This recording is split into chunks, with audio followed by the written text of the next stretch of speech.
Madam Speaker, I shall now present my tax proposals. India's tax to GDP ratio is very low and the proportion of direct tax to indirect tax is not optimal from the viewpoint of social justice. Stop, I place before you certain data to indicate that our direct tax collection is not commensurate with the income and consumption pattern of Indian economy. Stop, as against estimated 4.2 crore persons engaged in organized sector employment, the number of individuals filing return for salary income are only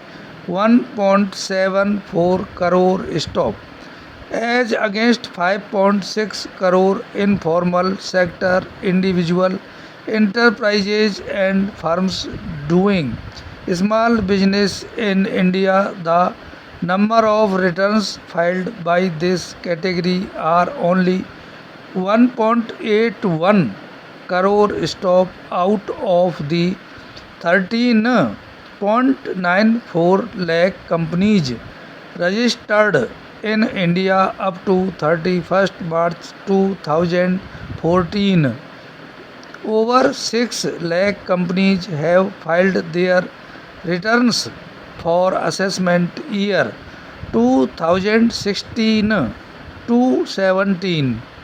Of the 6 lakh companies which have filed their returns for assessment year 2016 to 17, so far as many as 2.76 lakh companies have shown losses or zero income. Stop, 2.85 lakh companies have shown profit before tax of less than rupees 1 crore. 28,000 companies have shown profit between rupees 1 crore to rupees 10 crore, and only 7,700 companies have profit before tax of more than rupees 10 crores. Stop, para.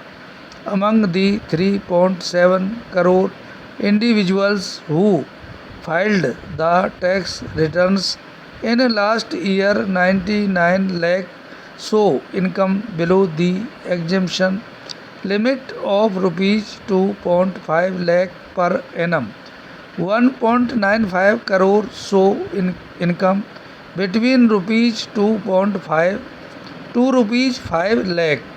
52 lakh show income between rupees 5 to rupees 10 lakhs, and only 24 lakh people show income above rupees 10 lakhs. Stop, of the 76 lakh individual assessees who declare income above rupees 5 lakh, 56 lakh are in the salaried class. Stop, the number of people showing income more than rupees 50 lakh in the entire country is only 1.72 lakh.